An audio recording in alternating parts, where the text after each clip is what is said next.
Redmi அவங்களோட budget டேப்லெட்டை வந்து அறிமுகப்படுத்தியிருக்காங்க. Redmi tape 2 அப்படின்ற இந்த பேட் வந்து மீடியாடெக்கோட G100 அல்ட்ரா அப்படின்ற 4G ப்ராசஸரில் ஆப்ரேட் ஆகுது.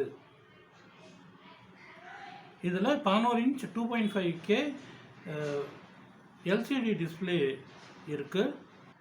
இதில் பின்னாடி 8 மெகா பிக்சல் கேமராவும் முன்னாடி 5 மெகா பிக்சல் கேமராவும் இருக்குது. ஆண்ட்ராய்டு 15 ஆப்ரேட்டிங் சிஸ்டமில் இது ஆப்ரேட் ஆகுது. HyperOS 2 இருக்குது. பேட்டில் 9000 mAh பேட்ரி இருக்குது. 18 வாட் வயர்டு சார்ஜிங் சப்போர்ட் இருக்குது. இதில் 4G மாடல் வைஃபை மாடல் ரெண்டுமே இருக்குது. வைஃபை ஒன்லி மாடலோட விலை 14,000 ரூபாய். இதில் 4GB RAM 128GB ஸ்டோரேஜ் இருக்குது. வைஃபையும் 4Gயும் இருக்கிற மாதிரி மாடலோட விலை 16,000 ரூபாயிலிருந்து ஸ்டார்ட் ஆகுது. 6GB RAM 128GB வேரியண்ட்டோட விலை 16,000 ரூபாய். 8GB RAM 256GB ஸ்டோரேஜ் வேரியண்ட்டோட விலை 18,000 ரூபாய்.